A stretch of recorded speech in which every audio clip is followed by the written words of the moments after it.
Hi hello welcome to NN media. నేను రాకేష్. ఈరోజు మనతో పాటు బొమ్మాకు క్రియేషన్స్ ఎగ్జిక్యూటివ్ ప్రొడ్యూసర్, అలాగే ఒక సైకాలజిస్ట్గా, ఒక లాయర్గా తన సేవలను అందిస్తూనే ఈ సినిమా రంగంలో తనదైన ముద్ర వేసుకున్నటువంటి ఒక మహిళ మనతో ఉన్నారు. మరి ఆమె ఎవరు, ఎక్కడి నుండి వచ్చారు, ఎల్ఎల్బి చేసి అలాగే సైకాలజీ పూర్తి చేసిన తర్వాత సినిమా రంగంలో అడుగుపెట్టాల్సిన పరిస్థితి ఇలా వచ్చింది. దాంతోపాటు ముఖ్యంగా ఎన్నో క్రియేషన్స్ ఉన్నప్పటికీ బొమ్మాకు క్రియేషన్స్ అనే ఒక చిన్న సంస్థలో తను ఎందుకు పనిచేస్తూ ఉన్నారు. దాంతోపాటు ఈ మధ్య కాలంలో చాలామందికి దగ్గరైనటువంటి గద్దరన్న పాటకి దగ్గరుండి కొరియోగ్రఫీ విషయంలో కానీ చాలా విషయాల్లో దగ్గరుండి చూసుకొని గద్దరన్నని ఎంతో గొప్పగా చూసుకొని ఈ సినిమాలో బొమ్మాకు క్రియేషన్స్ తీస్తున్నటువంటి సినిమాలో అద్దంకి దయాకర్తో పాటు గద్దరన్న చేసినటువంటి క్యారెక్టర్ని మనం చూసాం.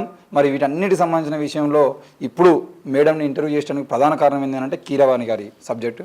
మరి కీరవాణి గారి సంబంధించిన విషయంలో వారు దగ్గరుండి కలిసి పనిచేసినటువంటి వ్యక్తి కాబట్టి ఈ విషయంలో ఏం జరుగుతుంది, ఎట్లా జరుగుతుంది అనే పూర్తి విషయాన్ని అడిగి తెలుసుకుందాం. అన్న, welcome to NN media madam. నమస్తే రాకేష్ గారు. బాగున్నారా మేడం? చాలా బాగున్నాను. ఈ ముఖ్యంగా గత వారం రోజులుగా తెలంగాణలో జరుగుతున్నటువంటి సంఘటన ఏదైతే ఉంది అంటే అది కీరవాణి గారు తెలంగాణ గీతానికి, తెలంగాణ రాష్ట్ర గీతానికి మ్యూజిక్ ఎందుకు కొట్టాలి, ఇది ఒకరిద్దరు గ్రామాల్లో ఉన్నటువంటి యువకులు కాకుండా కొన్ని మేధావి వర్గం నుండి, అలాగే కవులు కళాకారులు కాకుండా రాజకీయ నాయకులు కూడా, ముఖ్యంగా బీఆర్ఎస్ నాయకులు కానీ, ఆర్ఎస్ ప్రవీణ్ కుమార్ లాంటి వ్యక్తులు కానీ ఈరోజు ట్విట్టర్లో కానీ బహిరంగంగా ప్రకటన చేస్తూ ఉన్నారు, ఆంధ్రోడి పెత్తనం ఇందిరాబాయ్ అని. సో ఈ విషయంలో కీరవాణి గారికి సంబంధించిన విషయంలో ఆంధ్రోడి పెత్తనం అనుకోవచ్చా కీరవాణి గారిని? ఒక మూర్ఖులు మాట్లాడే మాటలకి మనం చర్చించడం కూడా ఇది చాలా అనవసరమైన టైం. కానీ నేను మాట్లాడిన మేధావి వర్గానికి చెందిన ఐపీఎస్ ప్రవీణ్ కుమార్ గారు కావచ్చు, ఇంకో సోకాల్డ్ తెలివితేటలు గల వాళ్ళు కావచ్చు, కళకి కూడా ప్రాంతీయత, బార్డర్స్ పెట్టారు అంటే వాళ్ళకి అసలు కళ మీద ఎటువంటి గౌరవం లేదు.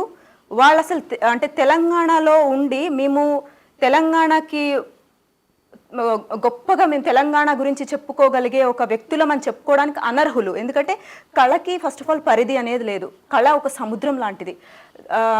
వాళ్ళు ఇప్పుడు సపోజ్ పాట రాసిన వ్యక్తికి అతను ఎవరితో సంగీతం చేయించుకోవాలి అనే అర్హత, పూర్తి స్వేచ్ఛ అతనికే ఉంటుంది. ఎందుకంటే ఆ పాట అంత బాగా వచ్చినప్పుడు, ఆ పాటలో ప్రతి మాట జనాల గుండెల్ని ఒక కదిలించినప్పుడు అప్పుడు ఎవ్వరూ అడగలేదే ఇంత గొప్పగా ఎందుకు రాసావు అని ఒక కవిని, ఆయన తెలంగాణ ఆయన గొప్పగా అడగలేదు, పొంగి ఆయనకి ఆస్కార్లు ఇప్పించలేదు, ఆయన తరఫున ఆయనని ప్రపంచ స్టేజ్ మీదకి పట్టుకెళ్లడంలో ఫెయిల్ అయ్యారు. ఇప్పుడు ఆయన రాసిన ఆయన కన్నా ఒక బేబీకి ఒక మంచి ఇంకో వ్యక్తితోటి ఇతను సూట్ అవుతాడు అని చెప్పి తీసుకొచ్చి సంగీతం చేయించడం అంటే ఒక కుళ్ళుబోతు వ్యవస్థలో ఉన్న వ్యక్తులు బయటకు వచ్చి మాట్లాడడమే అవుతుంది తప్ప దానిని జ్ఞానం అని అస్సలు అనుకోను. ఎందుకంటే సముద్రం లాంటి కీరవాణి గారు, ఆయన ఒక కోకిలకి అవధులు లేవు. ఆంధ్రాలో కూయొచ్చు, తెలంగాణలో కూయొచ్చు, కేరళలో కూయొచ్చు. ఆస్వాదించడానికి జ్ఞాన గ్రంథులు లేనప్పుడు విమర్శించే అర్హత కూడా ఉండకూడదు. కానీ ఇప్పుడు మీరు అన్నట్టు కవులకు అంటే కళకి ముఖ్యంగా ప్రాంతీయతత్వం ఉండద్దు అన్నప్పుడు ఆంధ్ర వాళ్ళ పెత్తనం వల్ల సినిమా రంగంలో, ముఖ్యంగా తెలుగు సినిమా రంగంలో ఎన్నో ఏళ్ళుగా తెలంగాణ కవులకు కానీ, తెలంగాణ కళాకారులకు కానీ, తెలంగాణ కళలు ఇప్పుడు మ్యూజిక్ డైరెక్టర్ కానీ, లేదంటే సినిమా రాసేవాళ్ళు కానీ, కవితలు రాసేవాళ్ళు, వీళ్ళందరికీ కూడా ఆంధ్ర వాళ్ళ పెత్తనం వల్లే ఇన్ని రోజులు ఛాన్స్ రాలేదు. ఒకనొక సందర్భంలో వందే మాత్రం శ్రీనివాసరావు లాంటి వాళ్ళే నేను తెలంగాణ వాడిగా చెప్పుకోవడానికి కూడా భయపడే రోజులు ఉన్నాయి, తెలంగాణ వచ్చిన తర్వాత నేను గర్వంగా చెప్పుకుంటున్నాను అని చెప్పేసి మాట్లాడిండు. మరి అది తెలంగాణ వచ్చిన తర్వాత వందే మాత్రం శ్రీనివాసరావు గారి గొప్ప హిట్ అయిన సాంగ్, పాపులర్ అయిన సాంగ్ ఒకటి చెప్పండి. తెలంగాణ రాక ముందు ఆయన పాటలు ఎంత బాగా పాపులర్ అయ్యాయి. ఆయన ఊరికి నోటికి వచ్చిందని ఏదో చెప్తున్నారేమో, బహుశా ఆయన చాలా పెద్ద వ్యక్తి, నాకు విమర్శించడం నేను చాలా చిన్నదాన్ని ఆయన ముందు. కాకపోతే ఇది అనేది వాళ్ళు పాలిటికల్గా మాట్లాడుకోవడానికి సెట్ అవుతుంది తప్ప నుప్పుని ఎంతసేపు బంధిస్తారు, పొగొచ్చేస్తూ ఉంటుంది. అది జ్ఞానం కూడా అలాంటిదే. ఇప్పుడు చిరంజీవి గారు ఉన్నారు, వాళ్ళ ఆయన ఆయన ప్రమోట్ పెద్ద స్థాయిలో వెళ్ళారు. వాళ్ళ కొడుకు స్టార్టింగ్ మూవీస్ ఆయన ఎవరు పట్టించుకోలేదు. చాలామంది ఎగ్జాంపుల్, విజయ్ దేవరకొండ తెలంగాణ అతను, ఇంకా కొందరు ఆంధ్ర వాళ్ళలో కూడా వాళ్ళల్లో ఉన్న రియల్ టాలెంట్ బయటకు వచ్చే ప్రేక్షకులు ఎర్రోళ్ళ ప్రేక్షకులకి అంత ఆంధ్ర తెలంగాణ అసలు ప్రాంతీయత అనేది సినిమా రంగంలో కానీ, పాలిటిక్స్లో కానీ ఇప్పుడు ఇక్కడ రోజా అక్కడే లేదో చేస్తారు. ఇక్కడే ఉంది రోజా గారు, ఇక్కడ ఆవిడే అంటే ఇక్కడే ఉంటున్నారు, ఆంధ్రలో హల్చల్ చేస్తున్నారు. చాలా మంది యాక్చువల్గా నాలెడ్జ్కి పరిధులు లేవు. ఇక్కడ ఉన్న వాళ్ళు అమెరికాలో ఎంతమంది జాబ్ చేస్తే అమెరికా వాళ్ళకి బుర్రలు లేవనా, మన వాళ్ళు మాత్రమే తెలివిగల వాళ్ళనా? కాదు.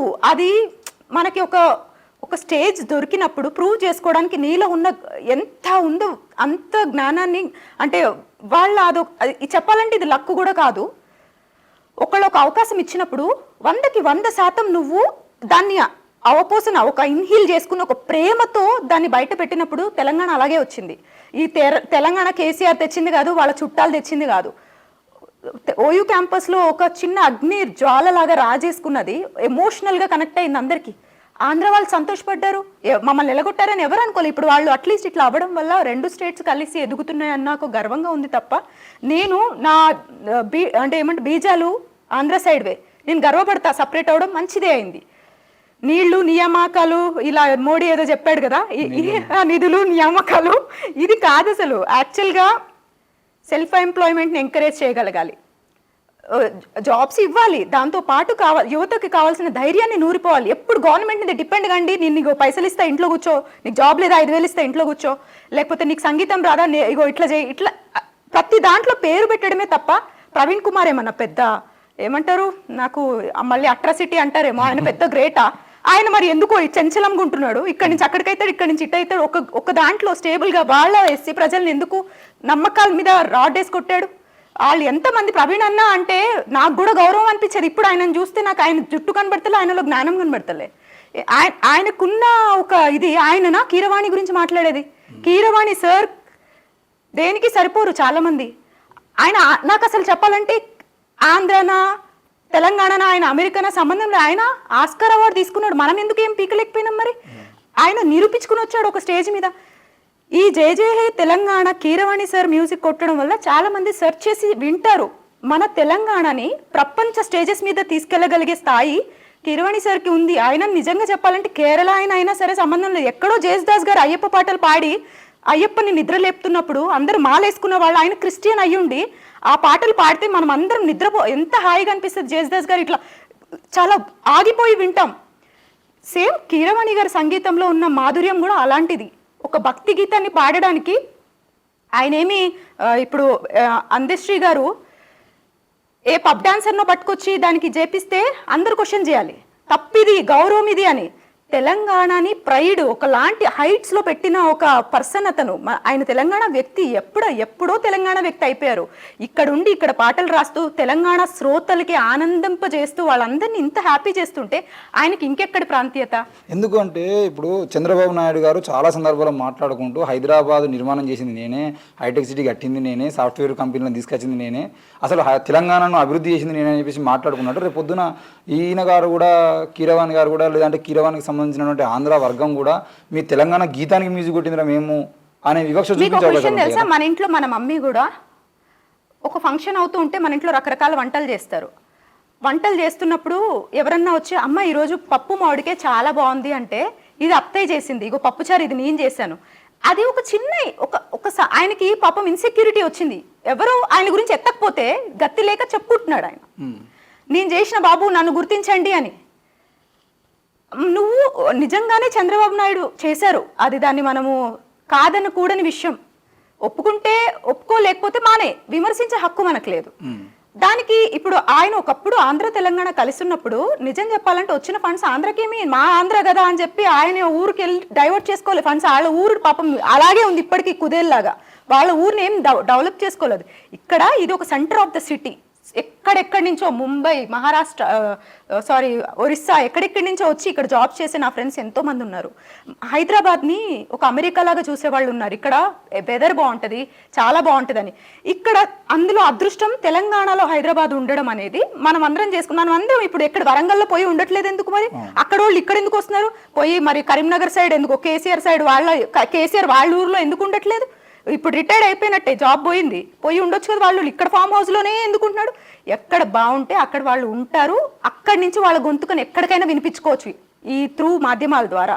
దాన్ని కూడా ప్రాంతీయత, తెలంగాణ అనేది ఒక గౌరవమైన అంటే ఒక స్థానము ఇప్పుడు ఈ మధ్య కలిగింది. చాలామంది మారణ హోమాలు అనుకోవచ్చు, లేకపోతే వాళ్ళ రక్తదానాలు అవ్వచ్చు, వాళ్ళ యొక్క ఆత్మ అంటే ఏదైనా చాలా అంటే వాళ్ళు సాక్రిఫైసెస్ ఎంతో మంది ఆత్మ బలిదానం అదే ఆత్మ బలిదానాలు అంటే మన లాంటి వాళ్ళు గొంతు విప్పి కొట్లాడడం వల్ల ప్రతి ఒక్కళ్ళు ఒకళ్ళు రోడ్డు మీద ఎన్నెన్నో చాలా పాపం వాళ్ళు ఎంత టార్చర్ ఫేస్ చేస్తే ఇప్పుడు మనం ఇంత హ్యాపీగా కూర్చుని తెలంగాణ పాట గురించి మాట్లాడుతున్నాం. నేను ఇప్పుడు చెప్పబోయేది ఏంటి అంటే పాట అనేది ఒక ఎంటర్టైన్మెంట్లో భాగం. దీంట్లో దేశభక్తి ఉంది అంటే వందే మాత్రం జనగణమన ఇట్లాంటిది. ఇప్పుడు చాలామంది ఇప్పుడు ఠాగూర్ లాంటి వాళ్ళు శ్రీశ్రీ లాంటి వాళ్ళు కొన్ని ఒక మంచి విషయాలు మాట్లాడినప్పుడు ఇప్పుడు కొన్ని మాటల్లో విలువ ఉన్నప్పుడు దాన్ని అన్నంతో సమానం. అది ఆకలేసినోడు అందరు తినొచ్చు. నువ్వు ఆంధ్రాలో పండిన బియ్యం నువ్వు తినకూడదు అనడానికి నువ్వు ఎవడు అసలు? ఫస్ట్ ఆఫ్ ఆల్ అనే అర్హత నువ్వు అసలు ఏం ప్రూవ్ చేసావను? నువ్వు నిలబడి చెప్పండి. నువ్వు ఇప్పుడు అందశ్రీ గారి చాయిస్ రాంగ్, మా దగ్గర ఇది అన్నప్పుడు నేను ఒక 20 లక్షలు ఇస్తాను, దానికి తల ధీటుగా ఉండే ఒక్క పాట రాసి నించోండి ఎవరైనా సరే, రెడీ ఉన్నాను. దానికన్నా బెటర్ది రాసి మాట్లాడాలి తప్ప ఊరికే పాపులర్ అయిపోవడానికి వచ్చేసి టీవీ ముందు మాట్లాడాలి. రాసిన పాట గురించి కాదు డిస్కషన్, మ్యూజిక్ గురించే. మ్యూజిక్ ఇప్పుడు రేవంత్ రెడ్డి గారు పాట మ్యూజిక్ భార్యాభర్తలు లాంటివి, 2 జోడెద్దుల బండి లాంటిది. రెండిట్లో ఇప్పుడు బాగా గొప్పగా అందులో లిరిక్స్ ఉన్నంత మాత్రాన దానికి సమవుజ్జిగా మ్యూజిక్ లేకపోతే అంత ఉండదు. అఫ్ కోర్స్ ఆ పాట ఆల్రెడీ రీచ్ అయిపోయింది జనాలకి, అది ప్రాణం, ఇంక్లూడింగ్ మీ. నేను ఆ పాట ఎప్పుడు విన్నా కూడా నాకు ఆ పాట ఒరిస్సా మీద రాసినా సరే నేను ఇది సంగీతానికి ఇచ్చే గౌరవము, దాన్ని దేశభక్త తెలంగాణ భక్త కాదు, అదంతే. అది మ్యూజిక్కి మనిషి పరవశిస్తాడు. మరి మనిషే కదా, ప్రకృతిలో పాములు కూడా నాట్యం చేస్తాయి మ్యూజిక్కి. దానికి మనము నా పాట నా బిల్డింగ్ ఇది అది నీ ఓన్ చేసుకో. నీకు ఇష్టం లేకపోతే చెవులు మూసేసుకొని వినొద్దు. కానీ ఇది తెలంగాణ ప్రజల ఒక ఏమంటారు సెల్ఫ్ రెస్పెక్ట్. ఇది వాళ్ళందరూ యాక్సెప్ట్ చేస్తున్నారు. కీరవాణి పాడినా పర్వాలేదు, ఎక్కడో ఎవరో లేట్ మైకేల్ జాక్సన్ లాంటి వాళ్ళు డాన్స్ వేసినా పర్వాలేదు, నా పాట గౌరవప్రదంగా ప్రపంచాలు కీర్తించదగిన పాట అవ్వాలి తెలంగాణలో. చాలా అది వినగానే మాకు దేవుడికి ఒక సుప్రభాతం ఎలా అనిపిస్తుంది, నా తెలంగాణ గేయం అలా అనిపించాలి అని కోరుకోవాలి. వాళ్ళే సజెస్ట్ చేయాలి, బెటర్ ఆయన ఎత్తుకండి ఈ పాట ఎప్పుడు విన్నా మేము భక్తి మాలో తెలంగాణ మీద భక్తి రావాలి అని వాళ్ళు కోరుకోవాలి తప్ప ఒక పర్ఫెక్ట్ పర్సన్ని సెలెక్ట్ చేసుకున్నంత మాత్రాన నేను లేనా ఇక్కడ దీటుగాడిని, నేను లేనా నేను పాడలేనంటే మరి ఇన్ని రోజులు ఎందుకు రాలేదు, ఇప్పుడు ఈయన రాగానే ఎందుకు వస్తారు? ఇదంతా కుళ్ళుతో కూడిన రాజకీయాలు తప్ప ప్రజలకు ఏమాత్రం ఉపయోగపడవు. ఇది ఇంక్లూడింగ్ రాజకీయాలకు సంబంధం లేకుండా చాలా మంది కవులు కూడా ఈ రాజకీయ పార్టీ సంబంధించిన వాళ్ళు కవి అండి అందరూ. విషయం ఒకటి, బొమ్మాకు క్రియేషన్స్ తప్ప మిగతా వాళ్ళందరూ దాదాపుగా బయట కీరవాణికి సంబంధించిన విషయంలో విమర్శ చేస్తుండ్రు. బొమ్మాకు క్రియేషన్స్ తీసిన ఒక కొత్త సినిమాలో కీరవాణి గారు మ్యూజిక్ కొట్టడం వల్లనే ఆ సినిమా ఇంకా బయటికి రాలేదు కాబట్టి బొమ్మ క్రియేషన్స్ ఎత్తుకొని కీరవాణి గారిని హైలైట్ చేయాలని ప్రయత్నం చేస్తుంది అంటే మీరు ఏమంటారు? ఇది చాలా ఏమంటారంటే మెదడు వాడకుండా అడిగిన ప్రశ్న. Sorry to say this Rakesh. Keeravani sir పాట మేము రిలీజ్ చేయలేదు. మా సార్ ఆయనకి డబ్బులు ఇస్తే పాడారు, ఓకే, ఆయనకి లిరిక్స్ నచ్చాయి, మనీ ఇస్తే ఆయన ప్లేస్లో ఇంకెవరైనా పాడొచ్చు. కాకపోతే మేము ఆయనను సెలెక్ట్ చేసుకోవడానికి రీజన్ అప్పటికి ఆయనకు ఆస్కార్ కూడా రాలేదు. జస్ట్ ఒక నార్మల్ అంటే మాకు గద్దర్ అన్న ఆయన తెలంగాణ వ్యక్తి, తెలంగాణ కోసం ఇట్లా ఏమంటారు గద్దరన్నం మించిన ఒక వ్యక్తి ఎవరన్నా నాకు అసలు నిజంగా చిన్నప్పటి నుంచి చెప్పాలంటే చాలా మంది గద్దరన్నం చూసే కదా ఓ ఇట్లుంటుందా భక్తి అంటే, ఇట్లా చేయొచ్చా మనం, ఇన్స్పిరేషన్ జనాలకి ఇలా ఇవ్వచ్చా అని తెలుసుకున్నది గద్దరన్న గారు సజెస్ట్ చేశారు మాకు. కీరవాణి గారు ఈ పాటకి చేస్తే బాగుంటుందని ఆయన కాంటాక్ట్ నెంబర్ తెచ్చి మురళన్న చేతిలో పెట్టింది కూడా గద్దరన్న. ఆయన మీద అభిమానంతో కాదు ఇది చెప్పేది, ఎందుకంటే మేము ఆయనతో ట్రావెల్ చేసాం, ఆయన ఎలాంటి వ్యక్తి అని. నా ఇంటి కుటుంబంలో నా అన్నని నా తమ్ముడిని అపార్థం చేసుకుంటే ఎవరికైనా కూడా ఒక నా ఇంట్లో నా పర్సన్ గురించి నాకు తెలుసు, ప్రపంచాన్ని గుర్తించమని నేను అడగట్లే, ఆయన ఆల్రెడీ గుర్తించుకుని తెచ్చుకున్నాక కుళ్ళుబూత్తనంతో ఆయన మీద బురద చల్లాలని చూస్తుంటే నా హక్కు అది ఆపడం, అది తప్పు అని చెప్పడం as a Indian, as a Telangana person నా రైట్ అది, నేను అదే చేస్తున్నా. ఇక్కడ బొమ్మక్కువ లేకపోతే ఇంకొకటి అసలు సందర్భం లేదు, అది సమస్య కాదు, వాళ్ళు చేస్తున్న తప్పు అని చెప్తున్నాం అంతే. ఈవెన్ మీరు కూడా ఇప్పుడు ఇక్కడ నుంచి ఇక్కడ మాట్లాడుతున్నప్పుడు మీకు నాలో అనిపించవచ్చు నిజమే ఇందులో ఫ్యాక్ట్ ఉంది అని మీకు కూడా అనిపించవచ్చు. ఇది నేను సమర్థించడానికి కాదు, యాక్చువల్గా కీరవాణి సార్ మా బ్యానర్లో పాట రాయడానికి రీజన్ గద్దరన్న. మాకు దాని తర్వాత గద్దరన్న తర్వాత మాకు ఆల్మోస్ట్ కాంటాక్ట్లో లేరు ఆయన. ఇప్పుడు ఆయన గురించి పొగిడినా పొగడకపోయినా ఒక ఏమంటారు ఫరక్ పడదు. ఆయన ఒక పెద్ద కొండ, ఒక మంచి ఒక పవర్ఫుల్ పర్సన్. ఆయనకి మేము ఏమాత్రం పుల్లతో లేపినట్టు ఉంటుంది ఆయన అంతే. బొమ్మకు క్రియేషన్స్ అనేది ఒక చిన్న ఒక 7-8 సినిమాలు తీసినటువంటి ఒక చిన్న క్రియేషన్స్. ఆఫ్ కోర్స్ మీరే అన్నారు కీరవాణి గారు పెద్ద కొండ అని. అంత పెద్ద కొండ ఇంత చిన్న క్రియేషన్స్కి వర్క్ ఎట్లా చేసిండు? మీరు ఆయనకు చూపించినటువంటి మేము ఒక పాట ఈ బ్యానర్లో మౌనశ్రీ మల్లిక్ అని ఒకరు లిరిసిస్ట్ ఉన్నారు, చిన్న లిరిసిస్ట్. ఆయన పెద్ద పాపులర్ కాదు, సీరియల్స్కి రాశారు, కొన్ని జాతీయ రహదారి ఒక మూవీ వచ్చింది కదా, అందులో ఒక మీనింగ్ఫుల్ పాటలు రాశారు. ఈ బ్యానర్లో మేము ఇండియన్ ఫైల్స్ అని ఒక మూవీ కాన్సెప్ట్ అంతా కథ అయిపోయింది, ప్రీ ప్రొడక్షన్ వర్క్ సంబంధించి మొత్తం రెడీ చేసుకున్నాక ఆ పాటలో ఒక పాట, ఇదంతా చెప్పాలంటే ఆల్మోస్ట్ 90% లిరిక్స్ అన్నీ బొమ్మకు మురళి గారి మైండ్లో ఉన్న మాటల్ని ఆయనకి పాటలు రాయడం రాదు కాబట్టి ఒకరు చెవులో పడేశారు. ఇగో నాకు ఈ కంటెంట్ మీద మాటలు రాయండి, ఇది కావాలి, మాకు ఇలా కావాలి అన్నప్పుడు మౌనశ్రీ గారు దాన్ని ముత్యాల అల్లిక ఎలా ఉంటుంది అంత మంచిగా తీర్చిదిద్ది సేమ్ లైన్లో అట్లా మంచిగా చేస్తే ఆ పాట మా అదృష్టవశాత్తు గద్దరన్నకు వినిపించాం. గద్దరన్న ఆల్మోస్ట్ లాస్ట్ 3 years నుంచి ఇక్కడ అవుట్ హౌస్లో ఉండేవాళ్ళు, మాతో పాటు కలిసి జర్నీ చేశారు, మమ్మల్ని ఇష్టపడేవాళ్ళు. ఎందుకు అంటే మేము ఒక ఇలాంటి వాళ్ళు కూడా ఇప్పుడు ఇలాంటి సబ్జెక్ట్స్ మీద సినిమాలు తీస్తున్నారంటే వీళ్ళని ఎంకరేజ్ చేయాలి. నా అంకం ఎండింగ్కి వచ్చేసింది కాబట్టి నాలాంటి ఉరుక రక్తం ఉన్న వాళ్ళని నేను పోషించాలి, నేను కాపాడుకోవాలి, అది నా బాధ్యత అని వచ్చారు ఆయన.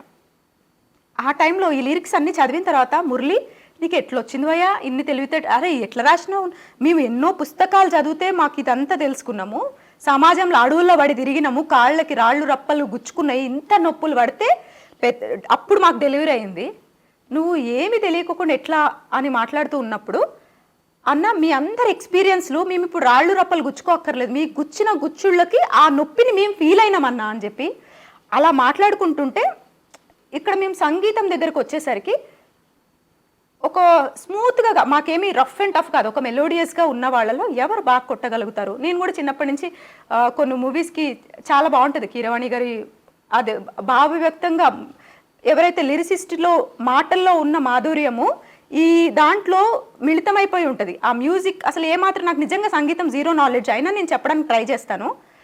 ఒక అడుగు వేసుకుంటూ ఒక లిరిసిస్ట్ మ్యూజిక్ కొట్టే అలా ఎక్కడ ఇన్బ్యాలెన్స్ కాదు. ఏ పాట ఆకాశాన సూర్యుడు ఉండడు, ఇది విన్నారు వెంకటేష్, అది ఇంకా కొన్ని ఏదో కొన్ని మీనింగ్ఫుల్ సాంగ్కి ఆ మ్యూజిక్ ఎంత కొట్టాలో అంతే కొడతారు. గద్దరన్న అనగానే నాకు అనిపించింది అన్న ఇది కరెక్ట్ చాయిస్ అని చెప్పి మేము బతిమలాడుకున్నాం. యాక్చువల్లీ ఒక స్టూడియోలో కలిసినప్పుడు సార్ మా మూవీకి ఒక పాట ఉంది సార్, అది మీకు ఈ లిరిక్స్ నచ్చితేనే పాడండి, లేకపోతే ఫోర్స్ వద్దు, జస్ట్ వినండి సార్ అంటే నాకు టైం ఇవ్వండి అని చెప్పి అన్నారు. అప్పుడు వేరే సాంగ్ ఏదో చేస్తున్నారు, జస్ట్ ఆ లిరిక్స్ని నేను వాట్సాప్లో పెట్టాను. చూసిన తర్వాత దుర్గా నేను దీనికి మ్యూజిక్ చేస్తాను అని చెప్పారు. ఆ తర్వాత ఆయననే మురళన్నకు కాల్ చేసి చెప్పారు, నాకు ఈ పాటలో అర్థాలు నచ్చాయి, ఇదంతా మన పోరు మనమంతా అనుభవించి వచ్చిన ఇది కాబట్టి నేను ఈ సినిమా నాకు కమర్షియల్గా నాకు పేరు రాకపోయినా పర్వాలేదు, బ్యానర్తో సంబంధం లేదు, ఇందులో ఉన్న లిరిక్స్ నాకు నచ్చాయి కదా నేను చేస్తాను మురళి అని చెప్పారు. ఆయన ఒక ఉదార స్వభావానికి నాకు చాలా గర్వంగా అనిపించింది. అంత ఎదిగిన కొండ ఉలకరాయికి దిగొచ్చిందా అనిపించింది. He's such a nice kind of a person. అంటే ఎవరిని ఎప్పుడు వేలెత్తారు, చిన్న బచ్చగాడిని కూడా టీచే అబ్బాయి అయినా సరే రండి అని అంటారు, చాలండి అంటారు, మీరు అంటారు, ఎంత గౌరవం ఇస్తారో ఆయన మాటల్లో. ఆయన ఎక్కడ ఆయన ఆ బాడీ లాంగ్వేజ్లో యాటిట్యూడ్ ఉండదు, అంత గొప్ప వ్యక్తి కూడా. సో నా బాధ్యత అలాంటి వ్యక్తిని ఎవరన్నా తప్పుగా మాట్లాడుతుంటే అంటే ఆయనే దొరికారా మీకు, ఆయన తప్పు మాట్లాడడం కాదు, మేము ఉన్నాం కదా అని అంటుంటే మనకి కూడా టైం వస్తుంది. అంటే మేము ఉన్నాం కదా అనే మాట ఎందుకు వచ్చింది అని అంటే, ఇప్పుడు రేవంత్ రెడ్డి గారి ప్రచారానికి వాడినటువంటి ఎన్నో పాటలకు చిరణార్జున్ లాంటి వాళ్ళు ఎంతోమంది మ్యూజిక్ కొట్టిరు. వాళ్ళు ఉన్నప్పటికీ కూడా ఆయనను తీసుకొచ్చుకొని పెట్టుకోవడం అనేది ఎందుకు? ఇప్పుడు తెలంగాణ ప్రజలేమో ఆస్కార్ లెవెల్లో మన సాంగ్ కావాలి అని చెప్పేసి అనట్లేదు కదా అనేది డిస్కషన్. తెలంగాణ ప్రజలు ఆస్కార్ లెవెల్లో సాంగ్ వద్దని ఎవరితో చెవులో చెప్పారు? ఇప్పుడు తెలంగాణ ప్రజలు ఎప్పుడు కూడా ఉద్యమం నుండి కానీ ఇప్పటి వరకు కానీ ఎక్కడ కానీ మాకు ఈ మ్యూజిక్తోని అసలు మ్యూజిక్ లేకుండా పాడినటువంటి ఎన్నో పాటలను కూడా యాక్సెప్ట్ చేసిరు కదా. ఎన్నో పాటలు తెలంగాణ ప్రజలు ఎక్కడ మ్యూజిక్ తో పోలే కదా. కూర్చుని తింటాము డబ్బులు ఇవ్వండి అని ఏ తెలంగాణ ప్రజలు అంటే ఇంటింటికి డబ్బులు వెళ్తున్నాయి. నిరుద్యోగస్తులకి లేకపోతే ఇలాంటి వాళ్ళకి జాబులు ఇవ్వండి రా బాబు అంటే ఒక్కడు ముందుకు రాకుండా అడుక్కు తినండి మేము ముష్టేస్తాం అన్నట్టు గవర్నమెంట్ పడేస్తే అడగని తెలంగాణ వాళ్ళు సంబంధం లేని ఒక మ్యూజిక్కి దీనికి సంబంధం. ఇప్పుడు నేను ఇంకొకటి చెప్తున్నా, అందశ్రీ పూర్తి చాయిస్. ఆ సార్ బేబీకి ఎవరినిచ్చి పెళ్లి చేయాలి అనేది స్వేచ్ఛ పూర్తిగా తండ్రి బాధ్యత. తండ్రి ఎవరు? అందశ్రీ గారు. ఆ బేబీకి ఎలా చేయాలి ఆయన హక్కు అది. పాట తెలంగాణది ఎప్పుడైంది, ఆ పాట తెలంగాణ రిలేటెడ్గా అందులో భావ వ్యక్తీకరణ వచ్చేలాగా లిరిక్స్ రావడం వల్ల ఆ తెలంగాణ పాట అయింది. ఆ పాటకి ఇంకొంచెం బెటర్గా రావడానికి ఆయన చేసింది అసలు ఎలా ఉందంటే, ఇది ఆయన ఫేమస్ కాబట్టి బురద జల్లుతున్నారు. అదే కీరవాణి గారు ఒక నార్మల్ స్థాయి వ్యక్తి, నార్మల్గా ఉన్న వ్యక్తి అయితే కనుక ఎవరు అనేవాళ్ళు కాదు. ఆయన మీద బురద జల్లితే వీళ్ళు రికగ్నైజ్ అవుతారు, వీళ్ళు లైమ్ లైట్లోకి వస్తారు కాబట్టి అట్లా మాట్లాడుతున్నారు. కానీ ఇదంతా నాకు తెలిసి ఉత్త పనికిరాని రచ్చ తప్ప అది వేస్ట్, టైం వేస్ట్ మాటలు. ఆ తెలంగాణ వాళ్ళు కవులు నేను నిజంగా నమస్కరించి చెప్తున్నా. మన తెలంగాణ పుస్తకాల్లో నేను చాలా చిన్ని అని నా బిఏలో ఒక లెసన్ ఉంటుంది. నాకు చాలామంది కవులు పేర్లు నేను మర్చిపోతా, కానీ అందులో అక్షరాలు అసలు నేను ఎప్పటికీ మర్చిపోను. అట్లా తూటాల్లాగా ఉండిపోతాయి. గద్దరన్న కానివ్వండి, ఆయన పాటలు కానివ్వండి, చాలామంది మేము గుర్తించలేక కాదు, అందులో ఈ వ్యక్తి కూడా. కానీ కళకి ప్రాంతీయత లేదు. కళ అనేది ఒక సరస్వతీదేవి వీణ. నా వీణ నీది అని లేదు, అది అందరిది, చెవులున్న ప్రతి ఒక్కరిది సంగీతం. ఇక దీనికి కూడా నువ్వు తెలంగాణ ఆంధ్ర అంటే ఇక అంటే ఒక ఎగ్జిక్యూటివ్ ప్రొడ్యూసర్గా ఉన్నటువంటి కనకదుర్గ గారు కూడా ఆంధ్ర వాళ్ళు కావడం వల్లనే ఇంత మద్దతు. మీరు కీరవాణి గారికి మద్దతు ఇవ్వడానికి ప్రధాన కారణం మీరు కూడా ఆంధ్ర అనేది ఒకవేళ మాట్లాడితే మీరేమంటుందండి? నేను గాంధీ హాస్పిటల్లో పుట్టాను 1986లో. గాంధీ ఎక్కడుంది? అప్పట్లో సికింద్రాబాద్ మార్కెట్లో ఉండేది. మార్కెట్ పక్క మొండ మార్కెట్ దగ్గర ఉండేది. గాంధీ దగ్గర పుట్టాం. మేము ఉండేది బాలనగర్ అంతా, అంటే బాన్ అండ్ బాట బాలనగర్ సెయింట్ మార్టిన్ స్కూల్. అక్కడే అంతా నా ఎదుగుదల అంతా. నా బీజాలు ఉంటాయిగా, సీడ్స్ ఆంధ్రవి, గుడివాడ. ఇప్పుడు నేను చెప్తున్నా, నేను ఇక్కడున్న హైదరాబాదీస్ ఎవరైతే ఫేమస్ తెలంగాణ వాళ్ళమో, మీ తాత ఊరు తెలుసు, మీ ముత్తాత ఊరు, ముత్తాత ఊర్లు మీకు తెలుసా? ప్రతి ఒక్కళ్ళు వలస వచ్చిన వాళ్ళు ఇక్కడికి. ఒక్క ప్రాంతీయత నేను దీన్ని ఓన్ చేసుకున్న తర్వాత who are you to say నువ్వేది నేను ఎలక్షన్స్లో పార్టిసిపేట్ చేసినప్పుడు కూడా కొన్ని పనికిరాని మెదళ్ళు మీద ఆంధ్ర అని మాట్లాడారు. నేను పుచ్చుకున్నాను. ఇక్కడ నేనున్న ఈ ఏరియాని నాది అని నేను అనుకుంటున్నప్పుడు నువ్వెవరు నాది కాదు అనడానికి? ఆంధ్ర అంటే తెలంగాణ నీ అయ్యజాగిరా? ఎవడైనా వస్తాడు ఇక్కడికి, అస్సాం వాడు వస్తాడు, ఎక్కడెక్కడో హిమాలయ ఇండియాలో ప్రతి మూల, ఈవెన్ ఇంక్లూడింగ్ యుఎస్, రష్యా, ఎక్కడెక్కడ వాళ్ళు వచ్చి కూడా హైదరాబాద్లో బ్రతకగలిగే హక్కు మన కాన్స్టిట్యూషన్ కల్పించింది. నా ఓటు హక్కు ఇక్కడే ఉంది, నేను ఇక్కడ దాన్నే, ఇక్కడే తింటున్నా, ఇక్కడ నేల మీద ఉన్నా, ఇక్కడ భర్తని పెళ్లి చేసుకున్నా, ఇక్కడ ప్రపంచంలో నేను బతుకుతున్నప్పుడు ఇది నాది. నీ ఆంధ్ర నీ తెలంగాణ అని మాట్లాడాను అనుకో, నాకు అసలు చెప్పాలంటే వాళ్ళు నాకు మనుషుల్లా కన్సిడర్ చేయను, బుర్ర తక్కువ విధవల్లా కనబడతారు. ఎందుకంటే నేను ఇక్కడ చాలా హ్యాపీగా ఉన్నా, నాకు ఇక్కడ నచ్చింది నేను తీసుకున్నా. నేను ఇక్కడ ఉంటున్నప్పుడు, నేను ఇష్టంతో ఉంటున్నప్పుడు నాలో జాతి, మత, కుల విద్వేషాలు రెచ్చగొట్టే మెంటల్ వాళ్ళు మాత్రమే నా ప్రాంతాన్ని గుర్తు చేస్తారు. నాకు అంటే ఓహో నువ్వు అక్కడి నుంచి వచ్చేసాక నీ ఏర్లు నరికేసుకుంటావో మర్చిపోతావు, అది నా అభిమానం. కానీ నేను దీన్ని ప్రేమిస్తున్న నా మదర్, ఇది నేను పుట్టిన ఊరు, నా అమ్మ, పిన్నిలు పెద్దమ్మలు ఎంతమైనా ఉండొచ్చు, నా అమ్మ ఇది తెలంగాణ. నువ్వు ఎవరు చెప్పడానికి నువ్వు ఇక్కడ ఉండకూడదు, ఇక్కడ పని చేయకూడదు అని చెప్పడానికి తెలివి ఉంటే నువ్వు కూడా సంపాదించు ఉద్యోగం, నువ్వు కూడా లాక్కో, నువ్వు కూడా నోరుంటే నాలాగా మాట్లాడు, తిరగబడు. అంత మాత్రం అవకాశాలు అంటే ఇప్పుడు మీరు చెప్పిన సెంటిమెంట్ డైలాగులు ఏవైతే రాకేష్ మీదేవరు? వరంగల్ నుంచి హైదరాబాద్ ఎందుకు వచ్చావు? నేను వరంగల్ నుండి హైదరాబాద్కి వచ్చాను కావచ్చు, కానీ ఇక్కడ ప్రాంతీయతత్వంగా వచ్చేసరికి ఏమైతుందంటే వరంగల్ నుండి ఇప్పుడు నేను వరంగల్ నుండి హైదరాబాద్కి వచ్చి బతకగలుగుతున్నాను కావచ్చు, కానీ వరంగల్ నుండి విజయవాడ పోయి బతకలేకపోతున్నా, వరంగల్ నుంచి అమెరికాకి ఎంతమంది పోయారు? అమెరికాకు దేశం దాటిపోవడంలో ఇక్కడ ఓన్లీ ఆంధ్ర తెలంగాణ మాత్రమే. నేను మనిషి వలసకి మనం వచ్చిన వాళ్ళు అందరం ఒకప్పుడు చెప్పాలంటే ఆరియన్ సైకాలజీ మీకు తెలుసో లేదో తెలియదు. ఒకప్పుడు మన యాన్సిస్టర్స్ అందరూ ఎక్కడెక్కడి నుంచో వచ్చి ఇక్కడ సెటిల్ అయిన వాళ్ళే, మనం పూర్వీకులు. కోతుల్లాగా అనుకున్న టైం అనుకోండి, అప్పుడప్పుడే తెలివి వస్తున్న సముద్రాలు, చెరువులు, నదులు, పుష్కలమైన వాతావరణము, పంటలు పండే భూమిలు ఎక్కడుంటే అక్కడ వచ్చేవాళ్ళు. అది నాది అనుకుని పాతుకునేవాళ్ళు ఉండేవాళ్ళు. మనిషి స్వభావమే కంఫర్ట్స్ ఎక్కడుంటే అక్కడ షిఫ్ట్ అవ్వడం. సేమ్ నాది కూడా. మా ముత్తమ్మమ్మ వాళ్ళు బహుశా అక్కడ ప్లాట్లు అమ్ముకుని ఉంటారు. ప్లాట్లు అంటే భూములు అమ్ముకుని ఉంటారు. ఆ వచ్చిన కొద్దిపాటి ధనంతో ఎక్కడ వాతావరణం బాగుంటుంది, నా పిల్లలు నేను ఇప్పుడు కడుపుతూ ఉన్నప్పుడు ఏ ఏరియాలో ఉంటే, ఏం తింటే, ఏ వాతావరణం, ఏసీ ఎలా ఉంటే నా బేబీ బాగుంటుందని ఎలా అయితే ఆలోచిస్తామో, వాళ్ళ కుటుంబాలు కూడా ఎక్కడ ఎదిగితే బాగుంటుంది అన్నప్పుడు అందరం హైదరాబాద్కి వచ్చాం. హైదరాబాద్కి తెలంగాణ అన్న పేరు అనుకుంటే ఎస్, నేను కట్టర్ తెలంగాణని. ఎందుకంటే నాకు బతుకు తెరువు ఇచ్చింది, నాకు ఇక్కడ కంఫర్ట్ ఇచ్చింది కాబట్టి నేను ప్రేమిస్తున్న తెలంగాణని, తెలంగాణ మనిషినే నేను వెల్కమ్ చేస్తున్నా. ఈ తెలంగాణకు అందరు రావచ్చు. ఇది నేను ఈ సీఎంని కాదు, ఒక సాధారణ జీవితం మనిషిగా చెప్తున్నా. మన తెలంగాణ ఎలాంటిదంటే సముద్రం లాంటిది. ఎంతమంది సముద్రంలో వేల్స్ ఉంటాయి, చిన్న చిన్న బుచ్చి బుచ్చి చేపలు ఉంటాయి, చెరువు ఏవేవో ఉంటాయి, ముత్యాలు ఉంటాయి, రత్నాలు ఉంటాయి, ఇముడ్చుకుంటుంది తనలో. తెలంగాణలో ఉన్న హైదరాబాద్ అలాంటిది. ఎంతమంది వచ్చినా ఇంకొకటి ప్లేస్ ఉంటుంది. మొత్తంగా అయితే బొమ్మకు క్రియేషన్ సంబంధించిన విషయంలో మిమ్మల్ని అడగాల్సిన ప్రశ్నలు చాలా ఉన్నాయి మేడం. ఎందుకనంటే గద్దరన్న మరణం తర్వాత ఒక పాట హైలైట్ అయింది. అది బొమ్మకు మురళి గారు అన్ని మీడియా సంస్థలకు ఇవ్వడము, బానిసలారా లెండిరా అనే పాట ఏదైతుందో అది గద్దరన్న యాక్టింగ్ చేసిన పాట, దాంతోపాటు మీ బొమ్మకు క్రియేషన్స్లో వచ్చిన పాట. ఈ సినిమా ఎప్పుడు వస్తుందా అని చెప్పేసి అటు అద్దంకి దయాకర్ ఫ్యాన్స్ ఎదురు చూస్తూ ఉన్నారు, రెండవది గద్దరన్న ఫ్యాన్స్ కూడా చాలామంది ఎదురు చూస్తున్నటువంటి పరిస్థితుల్లో ఎందుకు ఇన్ని రోజులు అవుతున్నా కూడా మీ బొమ్మకు క్రియేషన్స్లో వచ్చినటువంటి ఆ సినిమా పేరు కూడా ఇప్పటివరకు బయటకు పెట్టలేకపోయారు? ఇది యాక్చువల్గా నిజం చెప్పాలంటే ఒక కాంట్రవర్షియల్ మూవీ, అన్ని పచ్చి నిజాలు మాట్లాడే సినిమా. కొంతమంది డైజెస్ట్ చేసుకోరు. ఇది మా భయం కాదు, మేము ఇంకా మేధావి వర్గానికి చెందిన వ్యక్తులకి చూపిస్తున్నాం. దీంట్లో మావేమన్నా లోటుపాట్లు ఉన్నాయా, మేమేమన్నా దీంట్లో ఇంకా సరిదిద్దుకోవాల్సినవి ఉన్నాయా? ఒక సినిమా అనేది ఒక చెక్కిన శిల్పం, అది దానిలో ముక్కు, ఇప్పుడు దేవుడు ఒక ముక్కు వంకర వచ్చినా శివయ్య ముక్కు ఇలా ఉండదు కదా, ఎందుకు ఇలా చేశారు అనేది ఉంటుంది. ప్రతి ఒక్కటి తీర్చిదిద్దే ఒక క్రమంలో ఇది ఒక చరిత్ర. ఇప్పుడు మేము తీసిన సినిమా కాదు, ఒక చరిత్ర. దాంట్లో చిన్న పాటు పొల్లు తప్పులు ఉండకూడదన్న ఉద్దేశంతో మీకు మచ్చుకోకు ఒక పాట వచ్చింది. ఆ పాట వింటే కూడా దాంట్లో ఎంత ఉద్రిక్తత ఉంటుంది వాతావరణం. ఆ సినిమా బయటకు వస్తే ప్రజల్లో తెలంగాణ అమరవీరులందరి ఆత్మలు కూడా శాంతింపజేసే మూవీ. అందులో నిజాలు కనబడతాయి అన్ని. ఎవరి యొక్క అంచనాలు, ఎవరి దేనికి పావులకి అంటే వాళ్ళు వేసే ఒక చదరంగంలో పావులు అయ్యారు ఎవరు. ఇది యాక్చువల్లీ లీక్ చేయకూడదు, కానీ ఇది ఎలాంటిదంటే అబద్ధాల మీద ఆనకట్టలు కట్టింది ప్రభుత్వం. ఇప్పుడు ప్రభుత్వం అంటే స్టేట్ లెవెల్లో కాదు, సెంట్రల్గా చెప్తున్నా నేను.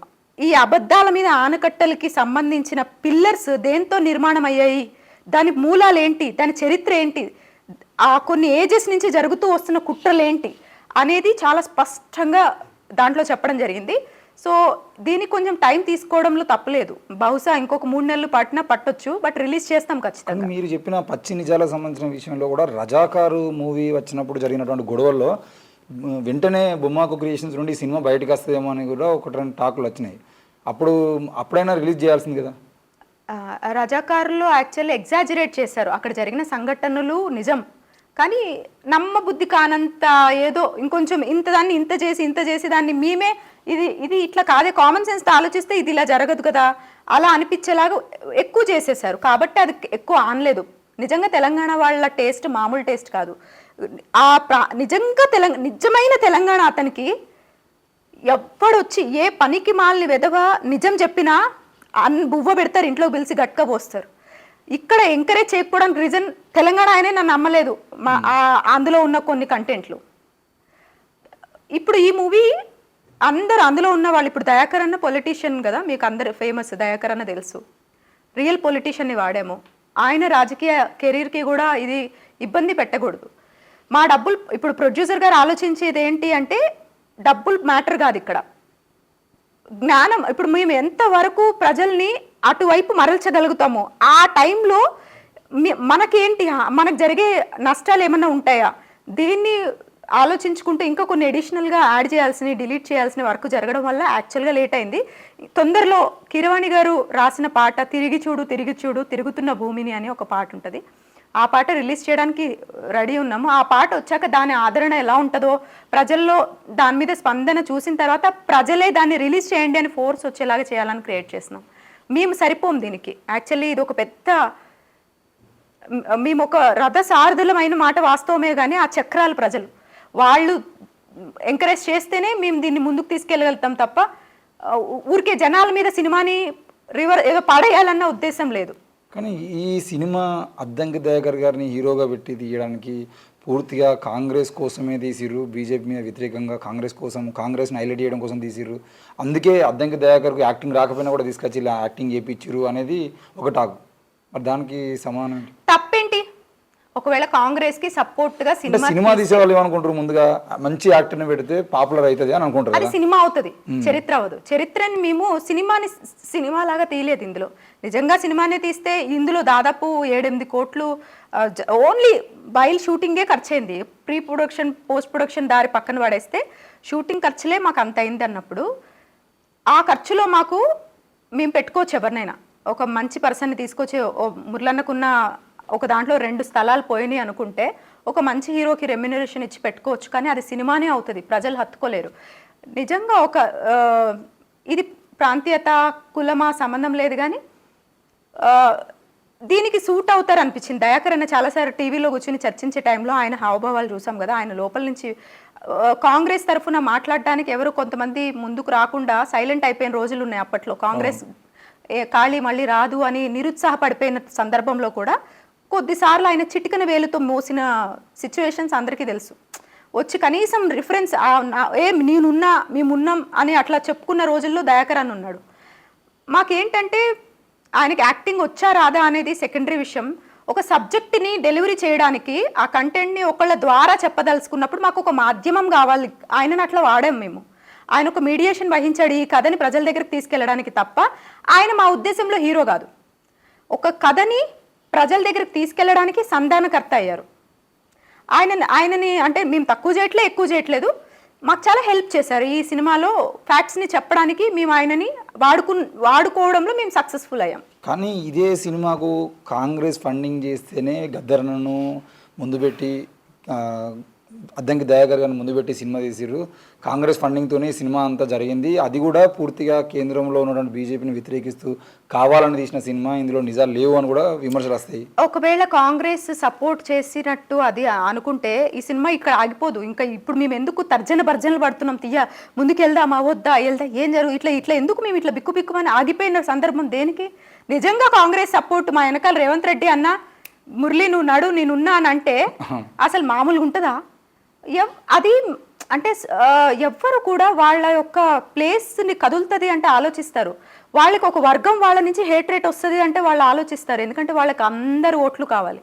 మేము ఇక్కడ కాంగ్రెస్ని సమర్థించామా లేకపోతే చరిత్రలో ఆల్రెడీ కాంగ్రెస్ చేసిన విజయాల గురించి కాంగ్రెస్ విక్టరీస్ గురించి ఇందులో చర్చించామా, లేకపోతే ఎరాస్గా వచ్చిన మార్పులు అంబేద్కర్ గారు ఇంకా కాంగ్రెస్లో ఉన్న కొంతమంది మేధావి వర్గం వాళ్ళు అందరు కూర్చుని కుదించిన కాన్స్టిట్యూషన్ గురించా, అందులో ఇప్పుడు జరుగుతున్న మార్పు చేర్పుల గురించా, ఎరేస్ చేస్తున్న తీరుతెన్నుల గురించా, ఇవన్నీ మాట్లాడడానికి కంటెంట్ పెద్దది.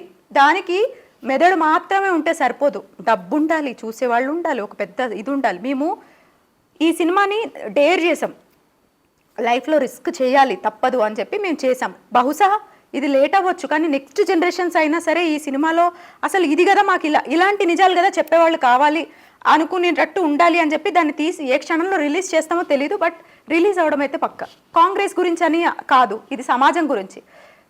కాంగ్రెస్ డబ్బులు ఇచ్చిందా అని అనుకుంటే ఇక వాళ్ళు ఇష్టం అనుకుని మాకు ఇంకా సంతోషమే. అయితే రేపొద్దున రిలీజ్ ఫంక్షన్స్కి థియేటర్స్ కొనుక్కోవడానికి దానికి కూడా ఇంకా కొన్ని డబ్బులు అవసరం పడితే ఇస్తే హ్యాపీ.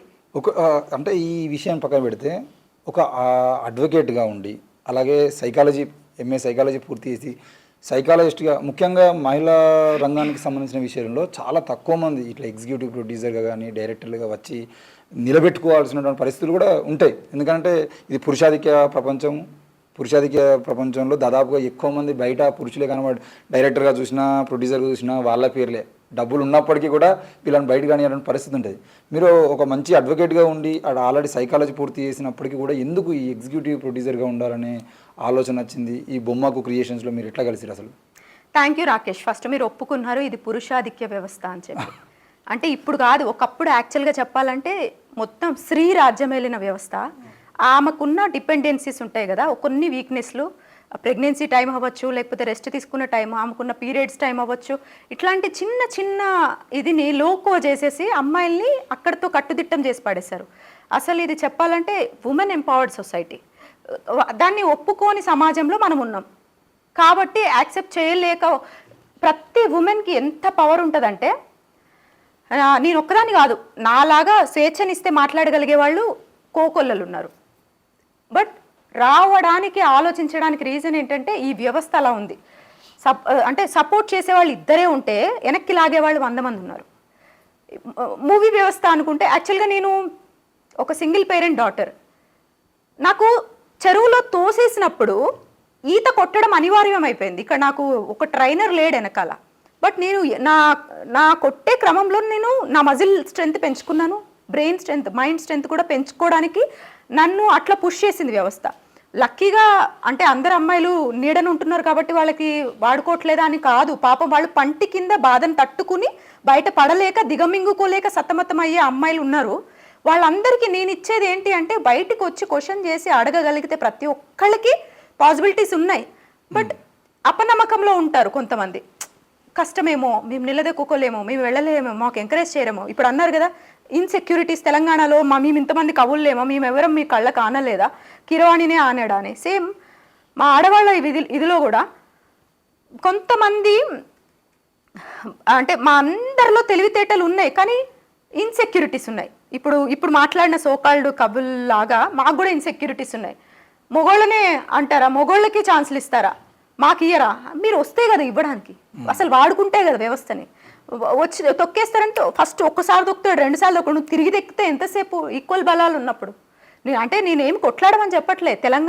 తెలంగాణని ఎట్లా అయితే స్వాతంత్రాల నుంచి మనం విముక్తి అంటే పక్క రాష్ట్రాల విముక్తి తెచ్చుకుని స్వతంత్రాన్ని పొందామో, ఒక ఉమెన్ తన ఇంటిలో నుంచి కూడా స్వతంత్రాన్ని పొందగలిగితే అసలు మ్యాటర్ కాదు. ఉమెన్ అందరూ వాళ్ళకి సమర్థత చాలా ఉంది. అసమర్థులుగా చూసే వ్యవస్థ యొక్క వాళ్ళకి నిరూపించుకోగలిగే ఒక హీనమైన దుస్థితిలో ఉమెన్ ఉంది. ఆమెకు ఉన్న వీళ్ళు గుర్తించే లాంటి పనులు చేసినా ఈ అమ్మాయికి అంత లైమ్ లైట్లోకి రావడానికి ఆమె మీద వెలుతురు పడదు. ఎందుకంటే పర్సంటేజ్ తక్కువ ఉంది. ఇలా మాట్లాడే వాళ్ళు, బయటకు వచ్చేవాళ్ళు, స్థిరంగా వాళ్ళ స్టెబిలిటీ ఉండి పర్వాలేదు, కష్టమో నష్టమో అడుగు ముందుకే వేద్దాం అనుకునే ఆడవాళ్ళు తక్కువ మంది ఉన్నారు. ఎందుకంటే వాళ్ళ బాడీలో కొన్ని తరాల నుంచి డిపెండెన్సీని నూరిపోసారు. పెళ్లి రూపంలో అనుకోండి, లేకపోతే ఇంకో రూపంలో భర్త చాటున, తమ్ముడు చాటున, అన్న చాటున ఇట్లా వాళ్ళని ఇంజెక్ట్ చేసి పడేశారు ఒక వర్గం వాళ్ళు. అది నిజం చెప్పాలంటే ఒక ఎస్పెషల్లీ కొన్ని రాతలు రాసి వాళ్ళ మీద కీర్తనలు పెట్టి నువ్వు భూదేవివి, నువ్వు ఆదేవివి అని చెప్పి, ఓహో అవునా నేను ఇది కదా అయితే ఇట్లనే ఉంటావు ఒప్పికతోటి అని వాళ్ళని నెగటివ్గా మోటివ్ చేసి కిచెన్కి మాత్రమే కోడల్ని చేశారు. నిజం చెప్పాలంటే ఈ వ్యవస్థలో పనిచేయడానికి ముందుకు వస్తే ఇందాక ఎట్లా ఒక మ్యూజిషియన్, లిరిసిస్ట్ కలిపితే జోడెద్దుల బండి వ్యవసాయం సాగుతుందో, ఒక ఆడమ పొలిటికల్గా ముందుకు వస్తే జోడెద్దుల బండిలాగా ఆడవాళ్ళు కూడా ఈక్వల్గా 50% రిజర్వేషన్ వస్తే దేశం పరిగెడుతుంది. నడవడం కాదు, ఇప్పుడు నత్త నడకలో ఉంది మన ఇండియా, పరిగెడుతుంది. ఎందుకంటే ఈమె సమర్థతను వాడుకోవడం చేత కావట్లేదు మగవాళ్ళకి. అంటే ఈమెకున్న మగవాళ్ళకి అంటే కొందరు పొలిటీషియన్స్కి ఈమెకున్న పొటెన్షియల్స్ని కూడా వాడుకుంటే నిజంగా వీళ్ళకే స్ట్రెంగ్త్ పెరుగుతుంది, వీళ్ళకి కూడా సగం బరువు తగ్గుతుంది, ఆమె ఇంటిని చూడగలుగుతుంది, మేనేజ్ చేయగలిగే కెపాసిటీ ఉమెన్కే ఉంది. ఇంకా జెంట్స్ అన్నా కనీసం బయటికి వెళ్ళి వచ్చేసి నీరసపడిపోతారు, చాలా అయిపోయింది అమ్మ ఈరోజు మస్తు చేసిన అని ఫీల్ అవుతారు. కానీ ఉమెన్ అట్లా కాదు, ఆమెకు బోల్డంతా ఇక్కడ అక్కడ ఏదైనా చేయగలుగుతుంది ఉమెన్. కానీ ఆమె పొటెన్షియల్స్ని ఆమె గుర్తు చేసిన వేదికలు దొరకట్లేదు అంతే. మేము 2013లో బాలనగర్ తార్నాక అక్కడి నుంచి షిఫ్ట్ చేసి ఇక్కడ బోడుప్పల్లో ఇల్లు కొనుక్కున్నాం. స్టార్టింగ్ స్టేజ్ 2012-13 టైంలో బోడుప్పలు ఎట్లుండే అంటే తొండలు గుడ్లు పెట్టవు, ఎవ్వడు రాడు, బస్సులు ఉండవు, రవాణా సౌకర్యం ఉండదు. మేము ఎక్కడికి వెళ్ళాలంటే మా ఇంటి గృహప్రవేశానికి వచ్చిన చుట్టాలు కూడా అరే దుర్గకి ఇల్లులే దొరకలేదా వీళ్ళే ఎక్కడ, అలా నా మీద జోక్స్ వేసుకున్న చెవులలో నేను ఎవిడెన్స్ అక్కడ. అట్లాంటి పరిస్థితుల్లో వీళ్ళ గృహప్రవేశం అయిపోయింది, ఒక 2 monthsకి మాకు వాటర్ రావట్లేక డ్రైనేజ్ సిస్టమ్ ప్రాబ్లమాటిక్గా ఉంది. అప్పుడు నాకు ఒక ఆలోచన ఏంది ఇట్లా ఉంది. అప్పుడు గ్రామ సభలు అని అవుతుండే, అప్పుడు ఇది గ్రామ పంచాయతీ అనమాట. నేను కూడా అటెండ్ అవుతా అని చెప్పి, నేను ఎందుకు పాపం ఆయన బాధపడతాడు ఒక పొలిటీషియన్, మీరు నాకు ఓట్లేలే నేను మీకు సౌకర్యాలు ఇవ్వలే అని ఇట్లా దర్జాగా కూర్చుని ఇట్లా మాట్లాడేసా, ఓట్లు వేయలే కాబట్టి నేను చేయను. అప్పుడు నేను మాట్లాడాను అనమాట, అరే ఓట్లు వేయకపోతే నువ్వు అంటే నీకు ఓటు వేయకపోతే మాకు రావాల్సిన నిధులు నియామకాలు డైవర్ట్ చేసేస్తావా, ఎంత అంటే నిన్ను పొలిటికల్గా నువ్వు నుంచున్నావు అంటే ఇంత విఘ్నత లేని పర్సన్ని మేము సిగ్గుపడుతున్నారు ఓట్లు వేసిన వాళ్ళు నిన్ను చూసి అని అట్లా క్వశ్చన్ చేయడం జరిగింది. ఆ తర్వాత నేను BCWF అని ఉండేది, Boduppal federation welfare association and federation అని చెప్పి మేమే ఒక సంఘంగా ఏర్పడ్డాం. ఎందుకంటే ఇక్కడ ఉన్న లీడర్స్ చాలా ఒంటెద్దు పోకడపోతూ వాళ్ళ వచ్చే ఫండ్స్ అన్ని ఇంట్లోకి తరుముకుంటూ ఇట్లా ఉన్నప్పుడు మేము ఒక టీం అయి క్వశ్చన్ చేసేవాళ్ళం. మాకు వాటర్ రాకపోతే ఎమ్మెల్యే వాళ్ళ ట్యాపులు ఆఫ్ చేసేసిన రోజులు ఉన్నాయి. ఇంటికి వెళ్ళి మున్సిపల్ ఆఫీస్కి వెళ్ళి తాళం పెట్టినాం, మాకేం ఫెసిలిటీస్ ఇచ్చినప్పుడు ఈ ఆఫీస్ ఎందుకు నడవాలి అని తాళం పెట్టేసి వచ్చినాం. పోతే పోనీ జైలుకి వెళ్దామని చెప్పి అప్పుడు నేను లా చదువుతున్నా. ఇలాంటి సందర్భంలో కొన్ని సిచ్యువేషన్స్లో నా గొంతు నాకు చాలా సపోర్ట్ అయింది. అంటే కొంచెం నాతో పాటు చాలా మంచి టీం ఉండే, లేడీస్ టీం కూడా నాకు సపోర్ట్ చేసేవాళ్ళు. అప్పుడు ఆ బీసీడబ్ల్యూఎఫ్ అనే ఫెడరేషన్కి ప్రెసిడెంట్ బొమ్మకు మురళి గారు. ఓకే. అతను శరణం గచ్చామి అని ఒక మూవీ అప్పటికి ప్రొడక్షన్ అంటే వర్క్ నడుస్తూ ఉందన్నమాట. మేము ఇట్లా వాటర్ కోసము మాకున్న ఫెసిలిటీస్, రోడ్స్, ఇక్కడ పర్మిషన్స్, ఇక్కడ మాకు కావాల్సిన వాటి కోసం మేము ఫైట్ చేసే క్రమంలో అరే ఇలాంటి అమ్మాయి మూవీ ఇండస్ట్రీలో కూడా ఉంటే బాగుంటుంది అని చెప్పి నన్ను అడిగారు. మీరు మా మూవీలో ఇప్పుడు అప్కమింగ్ మూవీలో ఇట్లా వర్క్ చేస్తారా అని చెప్పి. అప్పుడు నేను ఇంకా చదువుకుంటున్నానన్నా, నాకు కొంత టైమే నేను కేటాయించగలుగుతా, కానీ నాకు మూవీ చాలా ఇష్టం. ఎవరికి ఇష్టం ఉండదు, పైకి చెప్పుకోరు కానీ మూవీ రంగం ఎవరికి ఇష్టం ఉండదు. ఒక ఆఫర్ వస్తే ఒక హిప్ హిప్ హూరే లాగా ఉంటుంది కానీ అట్లా సిగ్గుపడే టైప్ మనం కాదు. నాకు నచ్చింది నేను బరాబర్ చేస్తా అని చెప్పిన. నేను చేస్తా, కాకపోతే నాకు కొంచెం టైం అన్నా అని చెప్పి నేను మా హస్బెండ్ తోటి మాట్లాడుకున్న తర్వాత వస్తున్నప్పుడు అప్పుడు అంకురం మూవీ మీకు ఐడియా ఉండొచ్చు, రేవతి గారు, ఉమా మహేశ్వర్ గారు డైరెక్టర్ అనమాట. ఆయన ద్వారా ఒక కథ వచ్చింది ఇట్లు అమ్మ అని చెప్పి. అది నన్నే వినమన్నారు ప్రొడ్యూసర్ సార్. నాకు అప్పుడు పెద్దపీట, అంటే ఒక ఉమెన్గా ఈమె సొసైటీలో ఇట్లా గొంతు, ఆమె సొసైటీ కోసం ఆమె వెచ్చిస్తుంది అంటే she has some knowledge, we should encourage her అని చెప్పి ఆయన గుర్తించారు నన్ను. ఆ కథని నన్ను వినమన్నారు. నాకు వినగానే చాలా నచ్చింది. ఆ కథలో A to Z 24 క్రాఫ్ట్స్ని ఒంటి వేలు మీద నేను నడిపించగలిగాను. అది సీనియర్ ఆర్టిస్టులు, మధు అంబట్ కెమెరామెన్, చాలా పెద్ద ఆయన కెమెరామెన్, చాలా పవన్ కళ్యాణ్ మూవీకి కూడా చేశారు. అండ్ రేవతి మేడం అసలు సూపర్ ఆర్టిస్ట్. వీళ్ళందరూ లెజెండ్స్. 2-3 సార్లు నేషనల్ అవార్డ్స్ వచ్చాయి వాళ్ళకి. ఆ సినిమాకి నేను మొత్తం ఎంటైర్, అది యాక్చువల్లీ ఒక సినిమా చేద్దాం అనుకున్నా. ఆ సినిమాలో నాకు చాలా మంచిగా అనిపించింది వర్క్ చేసే క్రమంలో. అప్పుడు నేను సినిమాకి సంబంధించిన విషయాలు తెలుసుకున్నా. ఒక పుస్తకం లాగా ఎవ్రీడే కొత్త కొత్త విషయాలు తెలుసుకోగలిగా. ఇక్కడ ఎలా ఉంటుంది, ఏ క్రాఫ్ట్ ఎంతమంది రోజుకు పనిచేస్తారు, మనం ప్రొడ్యూసర్ డబ్బుల్ని వాటర్లా కాకుండా వాల్యూగా ఎలా ఖర్చు పెట్టాలి, మనం ఖర్చు పెట్టే డబ్బులు స్క్రీన్ మీద కనబడుతుందా లేదా, మనము ఇవన్నీ నేను అక్కడ నాకు ఒక చదువుకోవడానికి ఒకలాంటి బేస్ ఏర్పడింది ఆ టైం, ఇట్లు అమ్మ టైంలో. అండ్ ఈ ప్రొడక్షన్స్ మీద నాకు ఉన్న అపారమైన గౌరవం ఏంటి అంటే, ఎలాంటి కమర్షియల్గా ఏదో ఇలా చేసేద్దాం అలా చేసేద్దాం అని డబ్బు ఆశించి పిచ్చి పిచ్చి పెట్టి ఐటమ్ సాంగ్స్ ఇట్లాంటివి కాకుండా, ఈ సినిమా చూడటం వల్ల ఎంతో కొంత జ్ఞానంతో ఇంటికి వెళ్తాం మనం. ఒక పుస్తకం చదివితే వచ్చే నాలెడ్జ్ ఎలా ఉంటుందో, ఒక మూవీ చదివితే ఆ మూవీలో చూసి వస్తే ఆ అమాయకుడు కూడా, చిన్న పిల్లోడు కూడా కాలర్ పట్టి క్వశ్చన్ చేసే దమ్ము వస్తుంది. మన స్వేచ్ఛ, మన హక్కులు ఇవా అంటే. మోర్ ఓవర్ ఈయన చేసే అన్ని కాన్స్టిట్యూషన్ బేస్డ్ మూవీస్ ఉంటాయి. అంబేద్కర్ రైట్ మాత్రమే కాదు, ఈయనకి ఓన్లీ అంబేద్కర్ ఫిలాసఫీని మాత్రమే కాదు, అందరూ తరతరాల నుంచి జరిగిన విషయాలను చర్చిస్తూ విశదీకరిస్తూ మేధావి వర్గాలు అందరి టీముల్ని ఆయనతో పాటు క్రోడీకరించుకుని ఈయన ఒక్కడి పెత్తనం కాకుండా మా కథమ వాళ్ళందరి ఆలోచనల్ని కూడా ఇందులో ఇనుమడింపజేసి చక్కగా ఒక మంచి సినిమాలను తీయడానికి బొమ్మకు క్రియేషన్స్ అనేది ఒక మంచి వేదిక. అట్లాంటి బొమ్మకు క్రియేషన్స్ బ్యానర్స్లో నేను వర్క్ చేయడం అనేది నాకు అదొక జన్మల అదృష్టం లాగా ఫీల్ అయ్యా. అంటే నాకు వచ్చిన అదృష్టం. ఇంకా ఇంత మంచిదాన్ని ఇంకా నేను ఎందుకు వదులుకుంటాను. సో ఇది 5th మూవీ దాకా వచ్చింది. ఇట్లో అమ్మ మాకు 160 దాకా నేషనల్ అవార్డు ఒకటి రాలేదు, అది మరి ఏ రాజకీయాలు జరిగాయో కానీ. సోనీ లివ్లో స్ట్రీమ్ అవుతుంది, చూడండి ఇట్లో అమ్మ రేవతి గారి. ఆ సినిమా చూస్తే ఎవరైనా కంటమ్మట నీళ్లు పెట్టడం ఖాయం. మాతృదేవోభవ మూవీ చూసే ఉంటారు, కీరవాణి సరే మ్యూజిషియన్ దానికి. ఇట్లు అమ్మ సినిమాలో ఈ పొలిటికల్ దాంట్లో కూడా ఒక చిన్న పాయింట్ని అందరు మిస్ అవుతారు. ఏంటి అంటే, మనం బాగున్నాము ఇది ఇంతే తప్ప మన పక్కింటోడు ఎట్లున్నాడు ఆడు తిన్నడా, ఇట్లాంటివి పట్టించుకునే వాళ్ళు లేరు. ఈ సినిమా చూస్తే సినిమా తర్వాత ప్రతి ఒక్కళ్ళు మన కడుపు నిండినా నిండకపోయినా పక్కనోడు కడుపు నిండిందా అది చూడడం మొదలవుతుంది. ఆకలి, ప్రేమ, ఇట్లాంటి వాటి మీద మూవీ అనమాట. చాలా బాగుంటుంది. అంటే ఒక ప్రేమ, స్వచ్ఛమైన ప్రేమ, ఒక అమ్మ లాంటి ప్రేమ మనందరిలో కొద్దిగా ఉంటే ఈ గొడవలు, లొల్లిలు, పంచాయతీలు, ఈ జాతీయ విభేదాలు, కొట్లాటలు, పక్క దేశాలతో ఇవన్నీ ఉండవు. ఇచ్చి పుచ్చుకోవడాలు మాత్రమే ఉంటాయి. ఇక్కడ గుంజుకోవడాలు ఉండవు, నేను ఇస్తున్నా అని కూడా ఉండదు, పంచుకోవడమే ఉంటుంది. ఇచ్చుడు అనే మాట తప్పు అని ఉంటుంది ఇందులో. ఇచ్చుడు అనే మాట తప్పు, పంచుకోవడమే. ఇంకా ఉన్న దాంట్లో ఎవ్వరు అబ్బజాగిరి కాదు, ఇది ఉన్న దాంట్లో పంచుకోవడమే. మేడం, ఇప్పుడు ఈ బొమ్మకు క్రియేషన్స్ నుండి వచ్చేటువంటి మూవీ అద్దంకి దయాకర్ గారు హీరోగా చేసినటువంటి మూవీ అంటే రిలీజ్కి ఏమన్నా ప్రయత్నం చేస్తున్నారా, లేదంటే అది చాలా రోజులు అవుతుంది? లేదు, రిలీజ్కి రెడీగా ఉంది. కాకపోతే ఇంకా కొంత డిఐ కరెక్షన్స్, మేము అప్పట్లో చిన్న లోటుపాట్లు జరిగాయి. 2 కెమెరామెన్స్ని మార్చాల్సి వచ్చింది. సో అలెక్సా మాకు ఒక చిన్న తప్పిదం జరిగింది, దాన్ని సరిదిద్దుకోవడానికి లేట్ అయింది యాక్చువల్గా. దాన్ని మళ్ళీ ఆల్మోస్ట్ కరెక్షన్స్ కూడా అన్ని మళ్ళీ ఫస్ట్ నుంచి రీషూట్ మళ్ళీ మేము ఆల్మోస్ట్ ఒక 15 days రీషూట్ చేయడం జరిగింది. దాన్ని మ్యాచ్ చేస్తూ అట్లా కొంచెం డిలే అయింది. అండ్ ఇప్పుడు రిలీజ్కి రెడీగానే ఉంది. ఎవరన్నా నిజంగా చెప్పాలంటే మీరు అన్నట్టు కాంగ్రెస్ మీ కోసమే తీశారంటున్నారు కదా, అట్లా అనుకున్నా పర్వాలేదు.